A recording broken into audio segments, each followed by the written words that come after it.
نحمدہ ونصلی علی رسول الکریم الصلاۃ والسلام علی افضل المسلمین الصلاۃ والسلام علی افضل النبیین الصلاۃ والسلام علی خاتم النبیین فاعوذ باللہ من الشیطان الرجیم بسم اللہ الرحمن الرحیم اللہم صلی علی سیدنا مولانا محمد فی الاولین والآخرین وفی الملائ الاعلی یوم الدین اللہم انزلہ المعقد المقرب عندک یوم القیامہ۔ آج ماہ مبارک میں، اس مبارک مہینے میں جس میں قرآن پاک کا نزول ہوا، میں پہلے کلام الہی کی حقانیت، مشرکین، شاعر، زبان دان اور فصاحت و بلاغت کے ماہرین کی زبانی بتاؤں گی۔ اس کے بعد حقیقت قرآن اور آفاقیت قرآن کے بارے میں بتاؤں گی۔ تو سب سے پہلے کلام الہی کی حقانیت، مشرکین، شاعر، زبان دان اور فصاحت و بلاغت کے ماہرین کی زبانی۔ حاکم و بہیقی نے بطریق اکرمہ حضرت ابن عباس رضی اللہ عنہ سے روایت کیا ہے کہ ولید بن مغیرہ رسول پاک صلی اللہ علیہ وسلم کی بارگاہ میں آیا تو حضور پاک صلی اللہ علیہ وآلہ وسلم نے اسے قرآن پڑھ کر سنایا۔ ولید پر رقت طاری ہو گئی۔ یہ بات ابو جہل کو معلوم ہوئی۔ ابو جہل اس کے پاس آیا اور کہا، اے چچا، قوم کا ارادہ ہے کہ تمہارے لیے مال جمع کرے۔ ولید نے کہا، کس لیے؟ ابو جہل نے جواب دیا، تمہیں دینے کے لیے۔ ولید نے کہا، تم یہ بات تو جانتے ہو کہ قریش میں سرمایہ اور دولت کے لحاظ سے میں بہت سرمایہ دار ہوں۔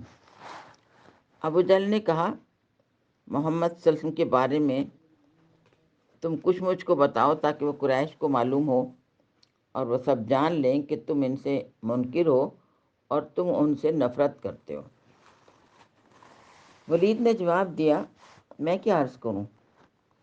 یہ ایک حقیقت ہے کہ زبان و ادب اور اس کی ثقافتوں اور نزاکتوں کو سمجھنے والا کوئی مجھ سے بہتر نہیں، اور میں اس کا اعتراف نہ کرنا ناانصافی سمجھتا ہوں کہ محمد صلی اللہ علیہ وسلم جو کلام پڑھتے ہیں اس کے مقابلے میں کوئی دوسرا کلام ہے ہی نہیں۔ بلا شبہ وہ ایک عجیب، نادر اور تیکھا کلام ہے، اور وہ کلام تاثیر کے اعتبار سے سحر آفرین ہے۔ ابو جہل نے کہا، قوم اس بارے میں تمہارے خیالات جاننا چاہتی ہے۔ ولید نے کہا، مجھے مہلت دو تاکہ میں کچھ سوچ سکوں۔ چنانچہ ولید نے بعد میں کہا کہ محمد صلی اللہ علیہ وسلم کے پاس جو کلام ہے، بعد میں سوچ کے کہا اس نے، کیا اس نے کہا کہ محمد کے پاس جو کلام ہے ان کا ذاتی نہیں ہے، بلکہ وہ القاء الہام کے ذریعے سیکھا ہوا معلوم ہوتا ہے۔ ابن اسحاق اور بہیقی نے بطریق اکرمہ حضرت ابن عباس سے روایت کیا۔ اس کے بعد ولید بن مغیرہ اور قریش کے چند افراد جمع ہوئے۔ ولید ان میں سن رسیدہ تھا۔ اسی نے اجتماع سے خطاب کیا۔ اس نے کہا، زمانہ حج نزدیک ہے۔ میرا خیال ہے کہ مختلف علاقوں کے وفود تمہارے پاس آ کر محمد صلی اللہ علیہ وسلم کے بارے میں تم سے دریافت کریں گے، کیونکہ تمام لوگوں نے محمد صلی اللہ علیہ وسلم کے بارے میں کچھ نہ کچھ ضرور سن رکھا ہوگا، لہذا تم سب ایک رائے پر اتفاق کر لو کہ محمد کے بارے میں تم نے لوگوں کو کیا بتانا ہے، تاکہ تمہاری باتوں میں تضاد نہ ہو۔ لوگوں نے کہا، اے عبد شمس، آپ ہی مشورہ دیجئے کہ ہمیں کیا کہنا چاہیے۔ اس پر ولید کچھ دیر سوچتا رہا اور پھر کہا، سوچنے کے بعد اس نے کہا، میں تمہارے خیالات سننا چاہتا ہوں۔ قریش نے کہا، ہم کہیں گے وہ کاہن ہے۔ ولید نے کہا، وہ کاہن تو نہیں ہے، تم نے کاہنوں کو دیکھا ہے؟ اور ان کا کلام بھی سنا ہے. ان کا کلام کاہنوں کا سب بے معنی زمزمہ نہیں ہے. لوگوں نے کہا ہم کہیں گے وہ شاعر ہے. ولید نے کہا وہ شاعر نہیں ہے، کیونکہ ہم میں سے یہاں پر اصناف شعر سے بہت سے لوگ واقف ہیں. محمد کا کلام تو بے نظیر اور بے مثال ہے. لوگوں نے کہا ہم کہیں گے وہ ساحر ہے. ولید نے کہا وہ جادوگر بھی نہیں ہے. ہم میں سے ہر ایک نے ساحروں کو دیکھا ہے. ان کے انداز کلام میں تو جھاڑ پھونک اور گرہ بندی لازمی طور پر ہوتی ہے. لوگوں نے کہا ہے اے عبد الشمس، اب تمہیں بتاؤ ہم لوگوں کو کیا بتائیں گے کہ محمد کا کلام کیسا کلام ہے. ولید نے کہنا شروع کیا، واللہ ان کے کلام میں تو عجیب حلاوت ہے، اس میں تازگی ہے، اس میں لذت ہے. تو تم اگر بیان کردہ باتوں میں سے کچھ بھی کہو گے تو تمہیں جھوٹا ہی سمجھا جائے گا. بہرحال قرین عقل یہ ہے کہ تم ساحر کہو اور بتاؤ کہ یہ ساحر لوگوں کے درمیان جدائی ڈالتا ہے اور لوگوں کو باپوں سے، بیویوں سے اور بھائیوں سے کاٹ دیتا ہے. یعنی یہ جادوگر ہے. بس لوگوں نے اس کی رائے سے اتفاق کیا اور اجتماع سے رخصت ہو گئے. اور جب حج کا زمانہ آیا تو ہر طرف سے لوگ آ کر بیت اللہ کے طواف کے لیے جمع ہونے لگے. اب مشرکین قریش ان کو برگشتہ کرنے کے لیے ان کے اجتماعات اور ان کے دارالاقامتوں یعنی گھروں میں جہاں وہ مقیم تھے آنے جانے لگے. جو بھی ان کے پاس آتا وہ حضور پاک ان کے بارے میں اسے ڈراتے اور ان سے بچنے کی ترغیب دیتے. اس وقت اللہ تعالیٰ نے ولید بن مغیرہ کے بارے میں سورہ مدثر آیت نمبر 11 تا 26 نازل فرمائی. ترجمہ: مجھ کو اور اس شخص کو رہنے دو جس کو میں نے اکیلا پیدا کیا اور اس کو میں نے کثرت سے مال دیا اور پاس رہنے والے بیٹے اور سب طرح کا سامان اس کے لیے مہیا کر دیا. پھر بھی اس بات کی حوث رکھتا ہے کہ اسے اور زیادہ دوں. ہرگز نہیں، وہ ہماری آیتوں کا مخالف ہوا ہے. میں ان قریب اس کو دوزخ کے پہاڑ پر چڑھاؤں گا. اس نے سوچا، پھر ایک بات تجویز کی. سو اس پر خدا کی مار ہو، کیسی بات تجویز کی. پھر اس پر خدا کی مار ہو، کیسی بات تجویز کی. پھر دیکھا، پھر منہ بنایا اور زیادہ منہ بنایا. پھر منہ پھیرا اور تکبر کا مظاہرہ کیا. پھر بولا کہ یہ تو جادو ہے منقول. بس یہ تو آدمی کا کلام ہے، میں اس کو جلد ہی دوزخ میں داخل کر دوں گا. حضور پاک صلی کے بارے میں جنہوں نے جھوٹے پروپیگنڈا میں ولید کو اپنا قائد اور پیشوا بنا لیا تھا، یہ وہ لوگ تھے جو لوگوں کو اپنے پاس بٹھاتے اور رسول پاک صلی اللہ علیہ وسلم کے بارے میں عجیب عجیب باتیں لوگوں سے کرتے.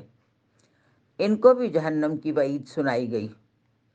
اللہ تعالیٰ نے قرآن پاک سورہ الحج آیت نمبر 91 اور 92 میں فرمایا. ترجمہ: جنہوں نے کلام الہی کے تکے بوٹی کر ڈالے، یعنی ٹکڑے ٹکڑے کر دیا، تو تمہارے رب کی قسم ہم ضرور ان سے پوچھیں گے. یعنی کچھ ٹکے بوٹی کر دیے، ٹکڑے ٹکڑے کر دیے، یعنی کچھ کا کچھ بتا دیا، اصلیت چھپا دی. راوی حدیث حضرت ابن عباس رضی اللہ عنہ کا کہنا ہے کہ حج سے فراغت کے بعد جب لوگ اپنے اپنے علاقوں اور قبائل میں واپس آئے تو چپا چپا میں رسول مکی صلی اللہ علیہ وسلم کا چرچا ہو گیا، اور اس طرح تمام اطراف عرب کے رہنے والے لوگ ذات نبی صلی اللہ علیہ وسلم اور دعوت نبی صلی اللہ علیہ وسلم سے واقف ہو گئے. ابو نعیم نے بطریق اوفی حضرت ابن عباس رضی اللہ عنہ سے روایت کیا ہے کہ ولید بن مغیرہ سیدنا حضرت ابوبکر صدیق رضی اللہ عنہ کے پاس آیا اور اس نے قرآن پاک کے بارے میں پوچھا. حضرت ابوبکر صدیق رضی اللہ عنہ نے اس کو سنایا تو وہ اٹھ کر قریش کے پاس آیا اور کہا، اے قریش، آج جو کلام ابن ابی کبشہ سناتا ہے وہ بہت ہی عجیب کلام ہے. وہ نہ شعر ہے نہ سحر اور نہ ہی بے معنی گفتگو ہے. یقیناً وہ کلام اللہ ہی کا کلام ہے. ابن اسحاق، بہقی اور ابو نعیم نے ابن عباس رضی اللہ تعالیٰ عنہ سے روایت کیا ہے کہ نضر بن حارث نے کھڑے ہو کر کہا، اے قریش، اے میرے قریشی بھائیوں، تم ایسی مشکل میں گرفتار ہو گئے ہو، ایسی الجھن سے دوچار ہو جو اس سے پہلے کبھی نہ تھی، یعنی اس جیسی الجھن سے کبھی دوچار نہیں ہوئے تھے۔ جب محمد جوان تھے تو وہ تمہارے اندر سب سے زیادہ پسند کیے جاتے تھے اور سب سے زیادہ صادق القول اور ایمانت دار سمجھے جاتے تھے۔ جب وہ مزید جوان ہوئے، ان کی عادات میں مزید پختگی اور ان کی خوبی میں متانت کا نکھار آ گیا، اور جب وہ خدا کا پیغام تمہارے پاس لے کر آئے تو پھر جسے تم پہلے جامع صفات کہا کرتے تھے اس کو اب ساحر کہنے لگے۔ حالانکہ سحر سے ان کو کیا نسبت، تم ان کو کاہن کہنے لگے۔ حالانکہ کہانت سے ان کو کیا سروکار، کہانت سے ان کو کیا سروکار، تم ان کو مجنون کہنے لگے، مجنون، حالانکہ جنون سے ان کا کیا علاقہ۔ بس اے برادران قریش، انصاف کرو اور اپنے رویے پر نظر ثانی کرو۔ بلا شبہ اللہ تعالیٰ نے ہم پر یہ احسان عظیم فرمایا ہے کہ تمام عالم کو چھوڑ کر ہمارے ہی اندر سے ایک نبی کو اٹھایا ہے۔ ابن ابی شیبہ، بہقی اور ابو نعیم نے حضرت جابر رضی اللہ تعالیٰ سے روایت کیا ہے کہ جماعت قریش نے ابو جہل بن حکم سے کہا، محمد کی دعوت دین عوامی تحریک کی صورت اختیار کرتی جا رہی ہے، تم کسی ایسے شخص کو منتخب کرو جو سحر، کہانت اور شعر سے بخوبی واقف ہو۔ وہ محمد کے پاس جائے اور ان کے عزائم اور ان کے اغراض کے بارے میں ان سے گفتگو کرے اور گفتگو کر کے ہمیں اطلاع دے۔ اس پر عتبہ نے کہا کہ میں سحر، کہانت یعنی نجوم اور شعر کی حقیقتوں سے بخوبی واقف ہوں، لہذا وہ حضور پاک صلی اللہ علیہ وسلم کی خدمت میں آیا اور کہا، اے محمد صلی اللہ علیہ وسلم، آپ بہتر ہیں یا ہاشم؟ آپ خاموش رہیں۔ اس نے کہا، اے محمد صلی اللہ علیہ وسلم، آپ بہتر ہیں یا عبد المطلب؟ آپ صلی اللہ علیہ وسلم پھر خاموش رہے۔ اس نے کہا، اے محمد، آپ بہتر ہیں یا عبداللہ؟ آپ صلی اللہ علیہ وسلم نے کوئی جواب نہ دیا۔ پھر عتبہ نے کہا، پھر کس لیے ہمارے اسلاف کو گمراہ اور ہمارے معبودوں کو برا کہتے ہو؟ اے محمد، اگر آپ کو حکومت و ریاست کی خواہش ہے تو ہم آپ کے لیے جھنڈا بلند کرتے ہیں، آپ کو اپنا سردار بنا لیتے ہیں۔ اگر جنسی ملان ہے تو 10 ایسی عورتوں سے آپ کی شادی کروا دیتے ہیں جو آپ کو محبوب ہوں۔ اگر دولت یا سرمایہ کی ضرورت ہے تو آپ کی خدمت میں دولت کے ڈھیر کر دیتے ہیں، اتنا جو آپ کی ضرورت سے زیادہ اور آپ کی آئندہ نسلوں کے لیے کافی ہوگا۔ ان تمام باتوں پر بھی آپ خاموش رہے۔ آپ نے کوئی جواب نہ دیا۔ جب آپ نے دیکھا کہ عتبہ اب اپنا سلسلہ کلام ختم کر چکا ہے تو پھر آپ صلی اللہ علیہ وسلم نے سورہ حامیم سجدہ کی آیت نمبر 1 سے آیت نمبر 13 تک تلاوت فرمائی۔ آپ نے فرمایا، بسم اللہ الرحمن الرحیم، آیت نمبر 1 سے آیت نمبر 13 تک۔ یہ قرآن پاک اتارا ہے بہت بڑے رحم والے نے۔ یہ ایک کتاب ہے جس کی آیات مفصل ہیں۔ عربی زبان میں قرآن دانش مندوں کے لیے خوشخبری دیتا ہے اور ڈر سناتا ہے۔ یہاں سے شروع کیا اور آیت نمبر 13 پر ختم کیا، اور جب حضور پاک صلی اللہ علیہ وسلم آخر میں یہاں تک پہنچے، یہ کلام اس عزت والے، علم والے کا بھیجا ہوا ہے، اب بھی اگر وہ منہ پھیریں تو تم فرماؤ کہ میں تمہیں ڈراتا ہوں ایک کڑک سے، جیسی کڑک عاد اور سمود پر آئی تھی۔ یہ 13 آیات سنائی میں نے پہلی آیت اور آخر کا ترجمہ کیا ہے، صرف بتایا آپ کو. لیکن جب آپ صلی اللہ علیہ وسلم نے یہ فرمایا، یہاں تک پہنچے آپ کہ یہ کلام اس عزت والے علم والے کا بھیجا ہوا ہے، اب بھی اگر وہ منہ پھیرے تو تم فرماؤ کہ میں تمہیں ڈراتا ہوں ایک کڑک سے جیسی کڑک عاد اور سمود پر آئی تھی. جب حضور پاک صلی اللہ علیہ وسلم یہاں تک پہنچے تو عتبہ میں مجالس مات نہ رہی. اس نے قسم دے کر آپ صلی اللہ علیہ وسلم کو آگے پڑھنے سے روک دیا اور رحم کی بھیک مانگ کر کہنے لگا کہ اس کو ایسے عذاب سے دور رکھیں. وہ عاد اور سمود کی کڑک والی تباہی کو جانتا تھا. پھر عتبہ یہاں سے اٹھ کر نہ اپنے گھر گیا اور نہ ہی ان لوگوں کے پاس پہنچا. اس پر ابو جہل نے قریش کے لوگوں سے کہا، اے قریش کے گروہ، عتبہ ہمیں کہیں نظر نہیں آ رہا ہے. شاید وہ محمد پر مائل ہو گیا ہے یا شاید اسے کوئی حاجت درپیش ہے.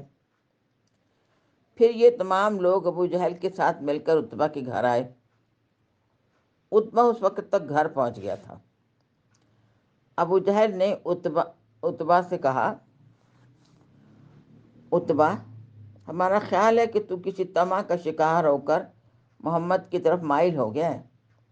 اگر تجھے مالی آنت کی ضرورت ہے تو ہم اس کو پورا کرنے کے لیے تیار ہیں، تاکہ تو پھر محمد سے بے نیاز ہو جائے. یہ سن کر عتبہ غضبناک ہو گیا. قسم کھا کر بولا، میں محمد سے صلی اللہ علیہ وسلم سے کبھی بات نہیں کروں گا. تمہیں معلوم ہے کہ میں سب سے زیادہ مالدار ہوں، اس وجہ سے میں تم سے کسی قسم کی یا کسی سے بھی کسی قسم کی مدد کا طالب نہیں ہوں. ہاں سنو، جب میں محمد صلی اللہ علیہ وسلم کے پاس گیا تو انہوں نے ایسے کلام کے ساتھ جواب دیا کہ خدا کی قسم، نہ وہ سحر ہے نہ وہ نجوم ہے، یعنی نہ وہ کہانت ہے. انہوں نے میرے جواب میں پڑھا، بسم اللہ الرحمن الرحیم، صاعقاتی آدم و سمود. یہاں سے شروع کیا بسم اللہ الرحمن الرحیم سے اور صاعقاتی آدم و سمود. اس کے بعد میں نے ان سے التجا کی، انہوں نے آگے پڑھنے سے روک دیا. پھر میں نے ان سے رحم کی بھیک مانگی تاکہ وہ اس عذاب میں مجھے مبتلا نہ کر دیں جو عاد و سمود پر آیا تھا.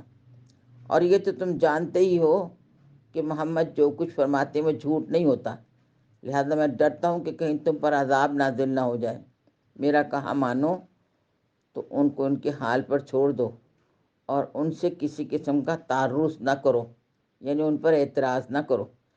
اگر وہ اپنے مقصد میں کامیاب ہو گئے تو ان کا ملک اور ان کی عزت، اور تمہارا ملک اور تمہاری عزت. بہیقی ابن اسحاق نے ظاہری رضی اللہ تعالیٰ سے روایت کیا ہے کہ ابو جہل، ابو سفیان اور اخنس بن شریق ایک شب رسول پاک صلی اللہ علیہ وسلم کا کلام سننے کی نیت سے روانہ ہوئے. حضور پاک صلی اللہ علیہ وسلم اس وقت مصروف نماز تھے. یہ تینوں اشخاص اندھیرے میں اپنے اپنے زاویے سے بیٹھ کر حضور پاک صلی اللہ علیہ وسلم کی تلاوت سنتے رہے اور پھر کچھ اس طرح لذت اندوز اور متاثر ہوئے کہ رات گزرنے کی خبر نہ ہوئی. پوری رات گزر گئی. طلوع فجر پر جب جانے لگے تو تینوں نے ایک دوسرے کو دیکھا اور سب پر کلام الہی اثر انداز ہوا اور ہیبت طاری ہو گئی. یہ حضرات مسلسل 3 راتوں میں اسی طرح کلام الہی سننے کے لیے آتے رہے اور پھر اپنے گھروں کو لوٹ کر جاتے رہے. اس کے بعد اخنس ابو سفیان کے گھر آیا اور کہا کہ اس کلام کے بارے میں تمہاری کیا رائے ہے؟ ابو سفیان نے کہا، میں اس کلام کو اور اس کی تاثیر کو محسوس کرتا ہوں. اس کے بعد اخنس ابو جہل کے پاس گیا اور کہا، اے ابو الحکم، اس کلام کے بارے میں جو آپ نے محمد صلی اللہ علیہ وسلم کی زبانی سنا، آپ کی کیا رائے ہے؟ ابو جہل نے کہا، اے اخنس، میں نے کیا سنا اسے چھوڑ دو، اسے سنو جو اب میں تمہیں بتا رہا ہوں. وہ بات یہ ہے کہ ہم میں اور بنو عبد مناف، ہم اور بنو عبد مناف مقام شرف کے حاصل کرنے میں ہمیشہ دست و گریبان رہے ہیں۔ ہم اور بنو عبد مناف مقام شرف کے حاصل کرنے میں ہمیشہ دست و گریبان رہے ہیں۔ ہم اور بنی عبد مناف شرف یعنی بڑائی اور عزت میں ہمیشہ جھگڑا کرتے رہے ہیں۔ اگر انہوں نے کھانا کھلایا تو ہم نے بھی لوگوں کو کھانا کھلایا، انہوں نے لوگوں کو سواریاں دیں تو ہم نے بھی لوگوں کو سواریاں فراہم کی، انہوں نے لوگوں کو مال دیا تو ہم نے بھی لوگوں کو مال دیا، یہاں تک کہ ہمارے اور ان کے درمیان برابری جاری رہی، اور اس دوڑ میں ہم اور وہ دونوں برابر رہے۔ تو بنی عبد مناف نے ازروِ فخر کہا کہ ہم میں تو ایک نبی ہوگا جس پر آسمان سے وحی آیا کرے گی، جس پر آسمان سے وحی نازل ہوگی۔ تو اب اگر ہم نے اس نبی کو پایا ہے تو خدا کی قسم اس پر کبھی ایمان نہ لائیں گے اور ہم اس کی کبھی تصدیق نہ کریں گے۔ اخنس ابو جہل کی یہ باتیں سن کر اٹھ کھڑا ہوا۔ اخنس نے اسلام قبول کر لیا، لیکن وہ منافق رہا، بظاہر اسلام کے ساتھ اور اندر سے اسلام کا منکر۔ بہیقی نے مغیرہ بن شعبہ سے روایت کیا کہ سب سے پہلا دن جب میں نے رسول پاک صلی اللہ علیہ وسلم کی شان رسالت کو پہچانا، سب سے پہلا دن جب میں نے رسول پاک صلی اللہ علیہ وسلم کی شان رسالت کو پہچانا وہ دن تھا کہ میں اور ابو جہل شہر مکہ کی ایک گلی میں جا رہے تھے، شہر مکہ کی ایک گلی میں جا رہے تھے۔ ہماری ملاقات حضور پاک صلی اللہ علیہ وسلم سے ہو گئی، حضور پاک صلی اللہ علیہ وآلہ وسلم سے ہو گئی۔ آپ صلی اللہ علیہ وسلم نے ابو جہل سے فرمایا، ابو الحکم، اللہ اور رسول کی طرف آؤ۔ ابو جہل نے جواب دیا، محمد، کیا تم ہمارے معبودوں کو برا کہنے سے باز نہ ہوگے؟ جو کچھ تم کہتے ہو اگر میں اس کو حق جانتا تو ضرور تمہارا اتباع کرتا۔ اس کے بعد آپ صلی اللہ علیہ وسلم وہاں سے تشریف لے گئے۔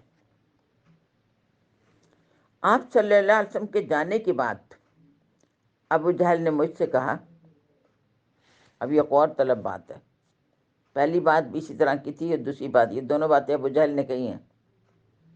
اس کے جانے کے بعد ابو جہل نے مجھ سے کہا، میں جانتا ہوں کہ یہ سچے ہیں، لیکن یہ قصہ کی اولاد میں سے ہیں۔ قصہ کے لوگوں نے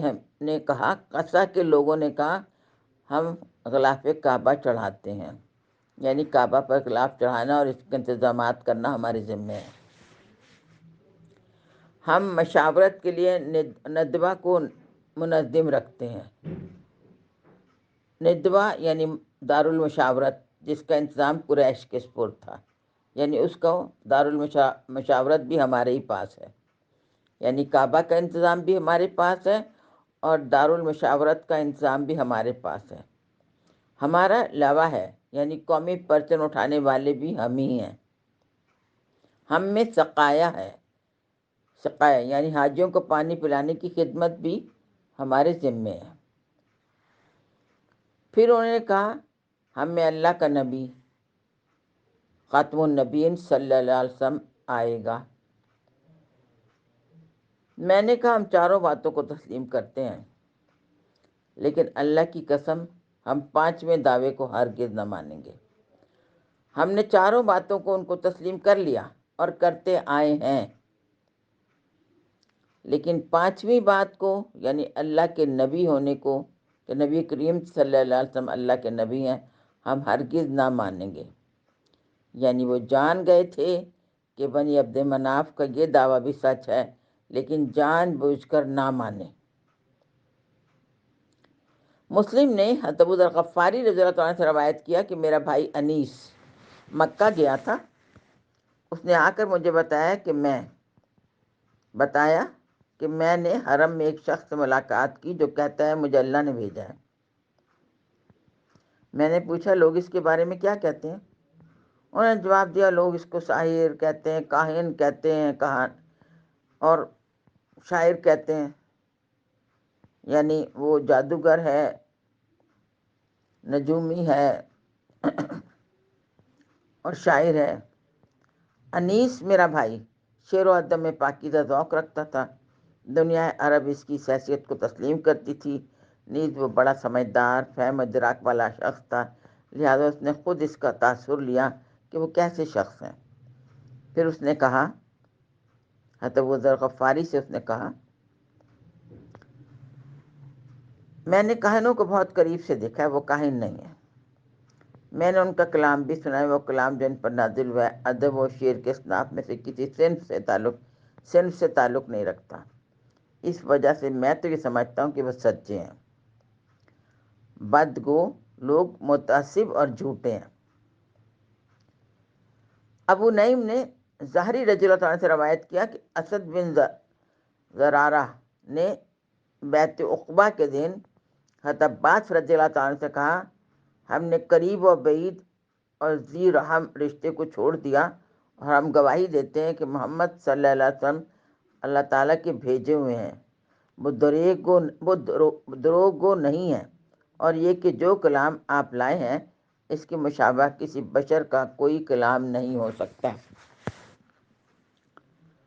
ابو نعیم نے بطریق ابن اسحاق روایت کیا کہ انہوں نے کہا کہ بنی سلمہ کے ایک شخص نے بیان کیا کہ جب میرے قبیلے کے لوگ اسلام لائے تو عمرو بن الجموح نے اپنے بیٹے سے کہا کہ تو نے جو کلام سنا ہے اس میں سے کچھ مجھے بھی سنا دے۔ تو بیٹے نے عمرو کو الحمدللہ رب العالمین سے لے کر صراط مستقیم تک پڑھ کر سنایا۔ اس پر عمرو نے حیرت سے کہا کس قدر حسین و جمیل کا کلام ہے۔ ابن سعد نے شعبی و ظاہری رضی اللہ عنہ وغیرہ سے روایت کیا ہے کہ رسول پاک کی خدمت میں قیس سلیمی آیا اور اس نے رسول پاک صلی اللہ علیہ وسلم سے کلام الہی سننے کی درخواست کی۔ پھر اس نے کلام الہی سننے کے بعد کچھ سوالات کیے۔ حضرت پاک صلی اللہ علیہ وسلم نے اس کے سوالات کے جوابات دیے۔ اس کے بعد اسلام لے آیا اور پھر بنو سلیم سے واپس جا کر کہا، اے لوگوں، میں نے روم اور ایران کا ادب لطیف، عربی شعراء کی تخلیقات، کاہنوں کی کہانت اور عمیر کے مقالات اور کلام کو سنا ہے، لیکن ان سب کا کلام محمد کے کلام کی حکمت و حسن سے قطعاً مناسبت نہیں رکھتا، لہذا میرا مشورہ قبول کرو تو رسول پاک صلی اللہ علیہ وسلم کی اطاعت میں خود کو دے دو اور ان پر نازل کردہ کلام سے استفادہ کرو۔ پھر بنو سلیم کے لوگ فتح مکہ کے سال نبی کریم صلی اللہ علیہ وسلم کی خدمت میں حاضر ہوئے، انہوں نے اسلام قبول کیا۔ ایک قول کے مطابق وہ 1000 لوگ تھے۔ اللہ تعالیٰ نے ارشاد فرمایا، قرآن کریم اس کی نشانیوں میں سے ایک نشانی ہے۔ اہل عرب فصیح و بلیغ، انشا پرداز اور شاعر تھے، اور ان کو اپنی اس صفت پر بڑا گھمنڈ تھا، لیکن قرآن پاک کے مقابلے میں ایک صورت نہ لا سکے۔ انہوں نے اللہ تعالیٰ کے نور کو بجھانے کی ہر ممکن کوشش کی، لیکن وہ سارے زبان آور عاجز ہی رہے۔ کلام الہی قرآن پاک کی ایک بات یہ بھی ہے کہ مخالف اور منکروں پر اس کے سنتے وقت ایک خاص خوف اور ہیبت طاری ہو جاتی ہے۔ حضرت پاک صلی اللہ علیہ وسلم نے مغرب کی نماز جہری میں سورۃ طور کی آیت نمبر 35 سے 37 تلاوت فرمائی۔ ترجمہ: کیا یہ لوگ بغیر کسی خالق کے پیدا ہو گئے ہیں، یا یہ خود اپنے خالق ہیں؟ یا انہوں نے آسمانوں اور زمین کو پیدا کیا؟ بلکہ یہ لوگ یقین نہیں لاتے۔ کیا ان لوگوں کے پاس تمہارے رب کے خزانے ہیں، یا یہ لوگ خود حاکم ہیں؟ حضرت جبیر رضی اللہ عنہ فرماتے ہیں، اس کلام الہی کو سن کر ایسا معلوم ہوتا تھا شاید میرا دل پارا پارا ہو جائے گا، اور یہی موقع تھا کہ اسلام کی صداقت میرے دل میں جاں گزی ہو گئی۔ مشرکین عرب میں نزول قرآن کے وقت بڑے بڑے خطیب، ماہرین زبان اور زبردست بلیغ و فصیح کاہن موجود تھے۔ اللہ تعالیٰ نے قرآن مجید بنی اسرائیل آیت نمبر 88 میں ارشاد فرمایا، ترجمہ: اے نبی کہہ دیجئے کہ اگر انسان اور جن مل کر بھی اس قرآن کی مثل لانے کی کوشش کریں تو اس کی مثل نہ لا سکیں گے، اگرچہ وہ ایک دوسرے کی آپس میں مدد بھی کریں۔ مزید فرمایا، سورۃ طور آیت نمبر 34، ترجمہ: تو قرآن کی مانند ایک ہی بات یعنی ایک آیت لے آؤ اگر تم سچے ہو۔ کلام الہی نبی کریم ان کا ایک معجزہ نہیں بلکہ رہتی دنیا تک معجزوں کا مجموعہ ہے۔ امام بخاری نے حضرت ابو ہریرہ رضی اللہ تعالیٰ سے روایت کیا ہے کہ نبی کریم صلی اللہ علیہ وسلم نے فرمایا، انبیاء کرام میں سے ہر نبی کو جو شے کتاب و شریعت دی گئی وہ اس دور کے انسانوں کے لیے اور اس کے حال کے مطابق تھی۔ بلا شبہ مجھے وہ چیز دی گئی ہے، قرآن یعنی جو وہی ہے جس سے اللہ تعالیٰ نے میری طرف بھیجا ہے۔ میں امید کرتا ہوں کہ میری اتباع کرنے والے ان سب سے زیادہ ہوں گے۔ علماء کرام نے اس حدیث کا یہ مطلب بیان کیا ہے کہ تمام انبیاء کرام کو جتنے بھی معجزات دیے گئے تھے وہ ان کے زمانے کے ختم ہونے کے بعد خود بخود ختم ہو گئے، اور ہر نبی کو عطا کردہ معجزات کا مشاہدہ اس نبی کی امت نے کر لیا جو اس کے زمانے میں موجود تھی۔ لیکن قرآن پاک کے معجزات قیامت تک قائم رہنے والے ہیں، اس لیے کہ اللہ تعالیٰ نے آپ صلی اللہ علیہ وسلم کو تمام جہانوں کے لیے رحمت بنا کر بھیجا ہے۔ آپ خاتم النبیین کی شریعت کو قیامت تک کے لیے بھیجا گیا ہے۔ اب تک کوئی زمانہ ایسا نہیں گزرا کہ جس کی بابت قرآن پاک نے کوئی خبر دی ہو کہ آئندہ ایسا ہوگا اور وہ خبر ویسے ہی واقع نہ ہوئی ہو، اور انشاءاللہ آئندہ بھی ایسا ہی ہوتا رہے گا۔ بعض علماء نے حضور پاک صلی اللہ علیہ وسلم کے ارشاد مبارک کے یہ معنی بیان کیے کہ سابقہ انبیاء کرام کے معجزات حسی تھے، وہ نگاہوں سے مشاہدے میں آتے تھے، جیسے حضرت موسیٰ کا عصا مبارک، حضرت صالح کی اونٹنی وغیرہ، جبکہ قرآن پاک کے معجزات نگاہوں سے نہیں بلکہ بصیرت سے مشاہدہ کیے جا سکتے ہیں، اور یہ صرف صاحب بصیرت ہی اس کلام الہی کے اعجاز کو جان سکتے ہیں۔ پس جو لوگ قرآن شریف کا مطالعہ بصیرت سے کرتے ہیں، جو غور کرتے ہیں، تدبر کرتے ہیں، وہ اس کلام الہی کا، اس کے لانے والے کا اتباع بصیرت ہی سے کرتے ہیں۔ نبی کریم صلی اللہ علیہ وسلم پر نبوت ختم ہو گئی ہے، آپ صلی اللہ علیہ وسلم خاتم النبیین ہیں، اس لیے جو لوگ بصیرت سے اتباع کرتے رہیں گے، روز محشر ان کی تعداد دوسرے لوگوں سے زیادہ ہوگی۔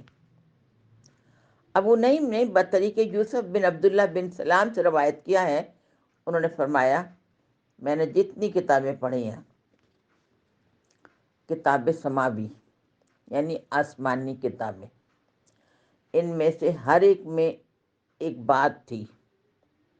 کیا بات؟ ایک علم صاحب علم کے ساتھ اتارا جائے گا، اس صاحب علم کے ساتھ اللہ ہوگا، اور اس علم کو اللہ تعالیٰ تمام لوگوں اور تمام قوموں پر غالب فرمائے گا۔ حضرت ابو ہریرہ رضی اللہ عنہ سے روایت ہے کہ نبی کریم صلی اللہ علیہ وآلہ وسلم نے فرمایا، انسانوں کی پیدائش سے پہلے 1000 سال قبل اللہ تعالیٰ نے سورہ یاسین اور سورہ طٰہٰ کی تلاوت فرمائی۔ تمام فرشتے اس کلام کو سن کر سکتے میں آ گئے، آسمانوں اور زمین پر سناٹا چھا گیا۔ جب تلاوت مبارک ختم ہوئی تو فرشتوں نے کہا، کیا شان ہوگی اس امت کی جس پر یہ کلام اتارا جائے گا، کیسے ہوں گے وہ لوگ جو اس کلام کی تلاوت کریں گے، کتنے خوش قسمت ہوں گے وہ لوگ جو خالق کائنات کے اس کلام کو پڑھا کریں گے، کیسے ہوں گے وہ لوگ جو اس کلام کو اپنے سینوں میں محفوظ رکھیں گے، کتنے خوش قسمت ہوں گے وہ لوگ جن کے سینے خالق کائنات کے کلام کے امین ہوں گے۔ روایا الدارمی و محمد بن اسحاق بن خزیمہ فی کتاب توحید، باب فی فضل سورہ طٰہٰ و یاسین۔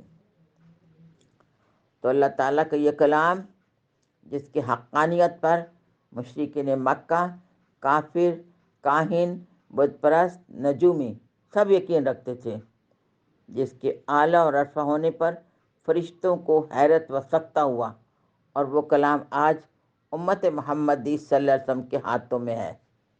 لیکن آج کے اس قرب قیامت کے دور میں شیطان نے بڑی خوبصورتی سے اس کی اصلیت کو چھپا کر لوگوں کو اتنا سمجھا دیا ہے کہ بس اس کو ناظرہ پڑھ لینا ہی کافی ہے، اس کو سمجھنے کی ضرورت میں اپنا وقت ضائع نہ کرو، کیونکہ اس وقت کو فلاں فلاں دنیا کے علم میں لگانا ہے۔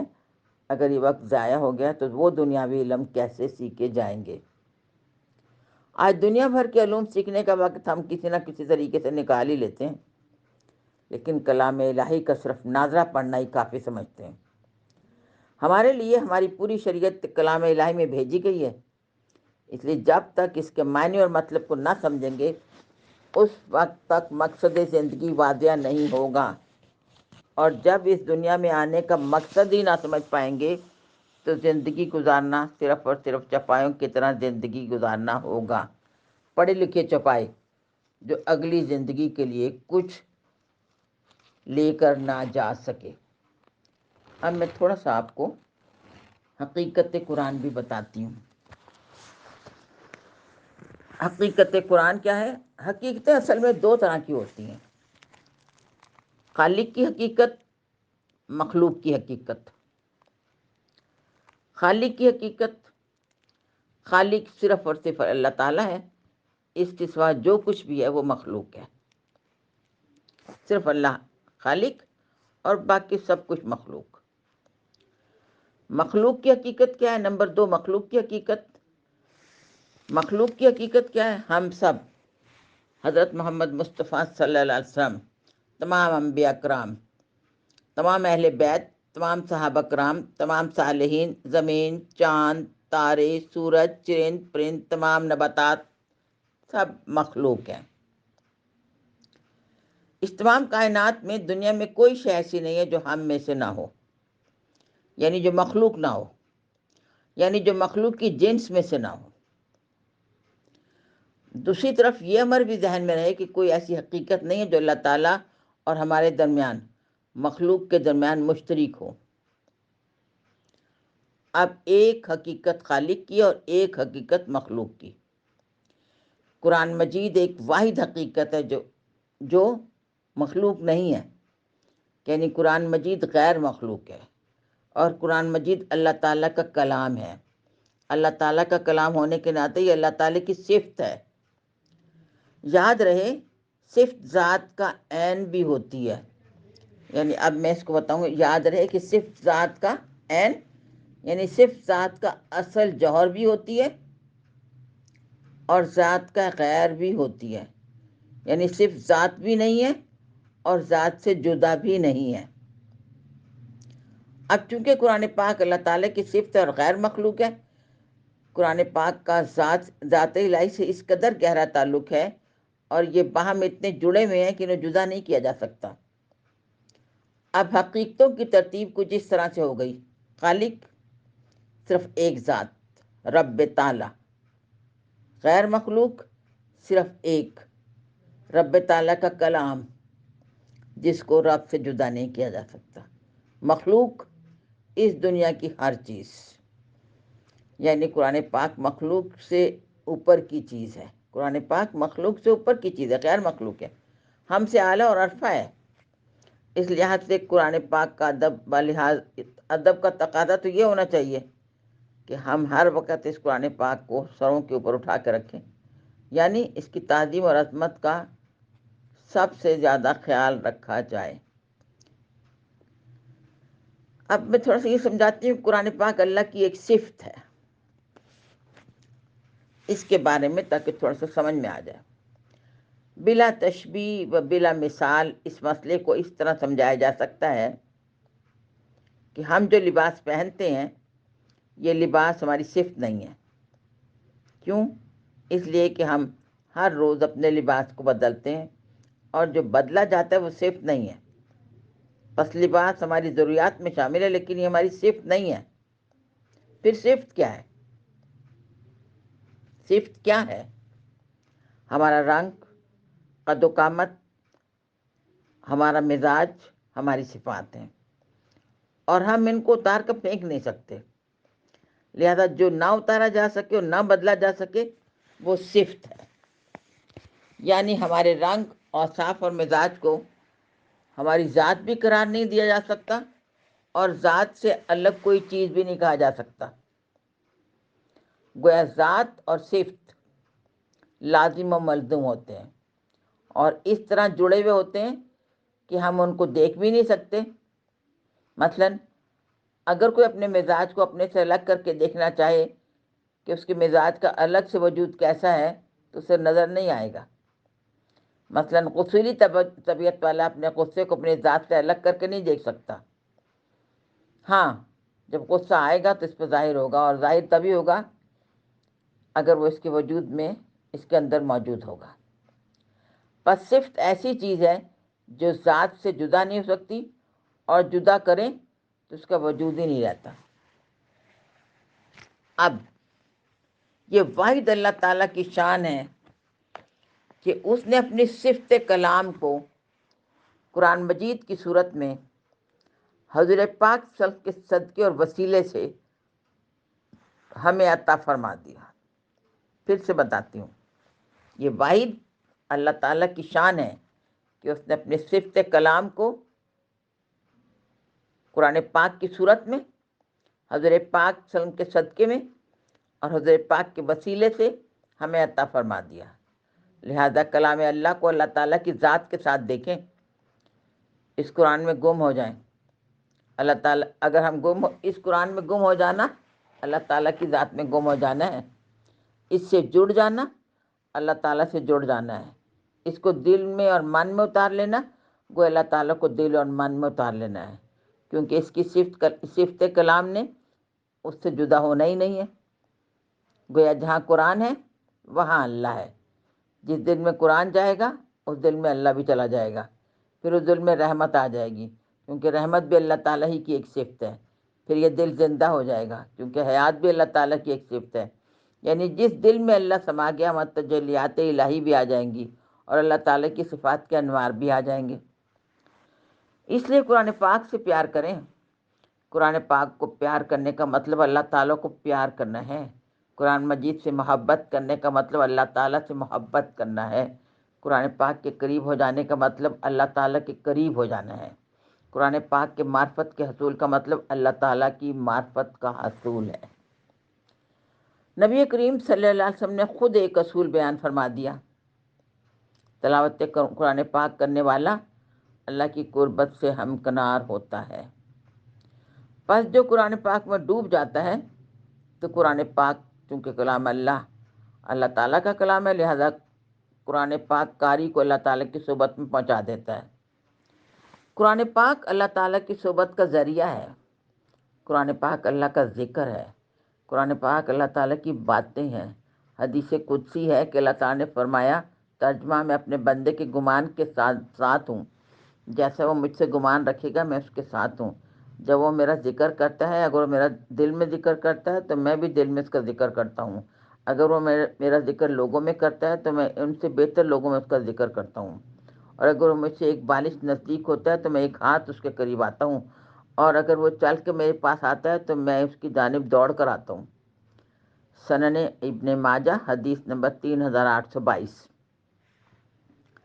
اس بات میں حضرت علی نے فرمایا تھا، اس باب میں حضرت علی نے فرمایا تھا، ترجمہ، جب میرا دل کرتا ہے کہ اللہ تعالیٰ سے باتیں کروں تو میں نماز پڑھنے لگتا ہوں، اور جب میرا دل چاہتا ہے کہ اللہ تعالیٰ مجھ سے باتیں کرے تو میں قرآن پاک پڑھنے لگتا ہوں۔ بس ہمیں چاہیے کہ ہم قرآن مجید سے پیار کریں، محبت کے ساتھ پڑھیں، اس کو ڈوب کر پڑھیں، اس میں ڈوب کر پڑھیں۔ ڈوب کر پڑھنے کے لیے قرآن پاک کو ترجمے کے ساتھ پڑھنا ہوگا۔ معنی اور مطالب سمجھ آئیں گے تبھی ڈوب کر پڑھا جائے گا۔ یاد رکھیں، محض برق گردانی کی جائے نہ اس کو عملی طور پر اپنایا جائے تو یہ ایسا ہے جیسے کوئی کسی کو دیکھ کر گزر جائے۔ اور صحبت کتاب سے صاحب کتاب کی صحبت میسر آ جاتی ہے۔ قرآن پاک کی تلاوت کرنے، اس کو سمجھ کر پڑھنے، اس پر غور فکر کرنے، یعنی اس کو سمجھ کر پڑھنے، پھر اس پر عمل کرنے، اس کو آگے پہنچانے والے بندوں کے ساتھ اللہ تعالیٰ کتنا پیار کرتا ہے، وہ اللہ تعالیٰ کی کتنے محبوبہ ہو جاتے ہیں، اس کا اندازہ و شمار ہماری احاطہ عقل میں نہیں آ سکتا۔ اس لیے تلاوت کرتے وقت یہ سمجھے ہی نہیں، بلکہ یقین کریں کہ ہم اللہ تعالیٰ کی صحبت میں بیٹھے ہوئے ہیں۔ کلام الہی کی آفاقیت بتاؤں گی اب تھوڑی سی۔ حضرت محمد مصطفیٰ صلی اللہ علیہ وسلم کی بعثت سے قبل مذہب کا تصور یہ تھا کہ مذہب دنیاوی زندگی کے ساتھ ایک ضمیمے کی سی حیثیت رکھتا ہے، اور اس کا زیادہ تر تعلق اخروی زندگی سے ہے۔ گویا مذہب کا تعلق اس وقت اس رشتے سے تھا جو انسان اور اس کے معبود کے درمیان ہے۔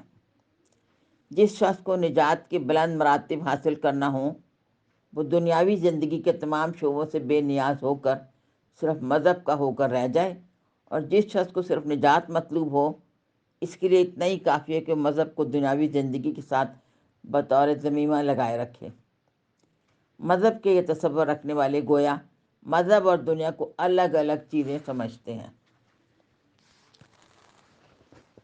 قرآن مجید نے انسان کو یہ تصور دیا ہے کہ دین اور دنیا دو مختلف چیزیں نہیں ہیں۔ دین اور دنیا کے لیے قرآن پاک فلاح و بہبود کے راستے متعین کرتا ہے اور اخروی زندگی میں نجات حاصل کرنے کے ذرائع فراہم کرتا ہے۔ قرآن مجید تمام بنی نوع انسانوں کے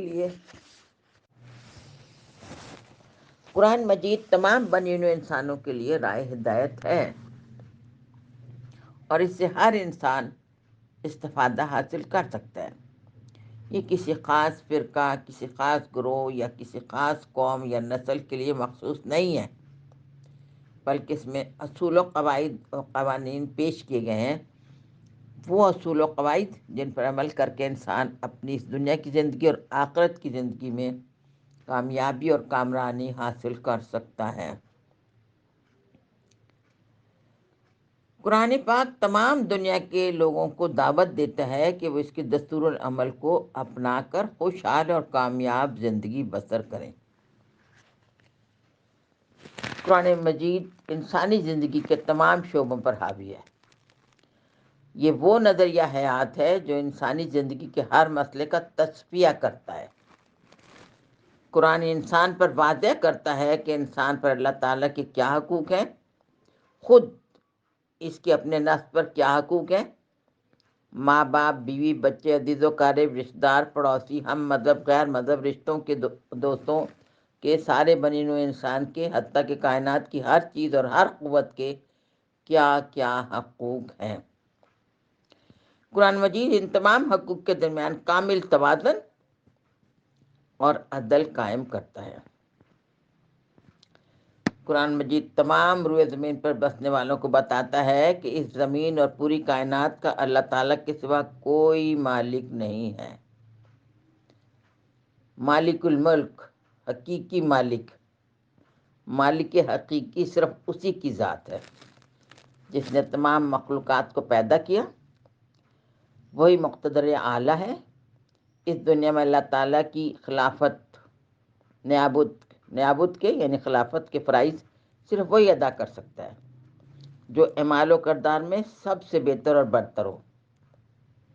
اس دنیا میں اللہ تعالیٰ کی نیابت کے یعنی خلافت کے فرائض صرف وہی ادا کر سکتا ہے جو اعمال اور کردار میں سب سے بہتر اور سب سے برتر ہو، اور جس کو اللہ تعالیٰ اپنے نمائندہ یعنی نبی یا رسول بنا کر بھیجے۔ اللہ تعالیٰ نے اپنے احکام اس نبی یا رسول کے ذریعے انسانوں تک، اللہ تعالیٰ اپنے تمام احکامات اس نبی یا رسول کے ذریعے انسانوں تک پہنچاتا ہے اور پہنچاتا رہا ہے۔ سب سے آخری نبی خاتم النبیین حضرت محمد مصطفیٰ صلی اللہ علیہ وآلہ وسلم ہیں، جن پر وحی کے ذریعے قرآن پاک کی صورت میں اللہ تعالیٰ نے انسان کی بہتری کے لیے اپنے احکام نازل فرمائے۔ لہذا ہر انسان کا فرض ہے کہ وہ اپنی بہتری کے لیے ان احکام پر عمل کرے۔ المختصر یہ کہ قرآن کا نظام زندگی کا لائحہ عمل فراہم کرتا ہے۔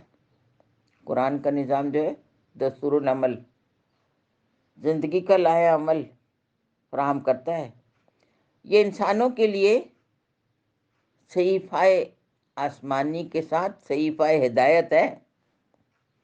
یہ ایک ایسا صحیفہ آسمانی ہے جو صحیفہ ہدایت ہے۔ قرآن بنی نوع انسان کو عقل و بصیرت سے کام لینے اور ذہن و بصیرت کو صرف کرنے کی دعوت دیتا ہے۔ اس کی تعلیم ابدی اور عالمگیری ہے۔ اس کی آفاقیت اس کی ابدیت کی دلیل ہے۔ فرمان الہی ہے، سورۃ القلم آیت نمبر 52، وما ہوا الا ذکر للعالمین۔ ترجمہ: در حقیقت یہ قرآن تو تمام جہان والوں کے لیے سراسر نصیحت ہی ہے۔ اللہ تعالی ہم سب کو قرآن پاک کو سمجھ کے پڑھنے کی اور اس پر عمل کرنے کی توفیق عطا فرمائے۔ وآخر دعوانا ان الحمد للہ رب العالمین۔ صلی اللہ تعالی علی حبیبہ محمد وآلہ وسلم۔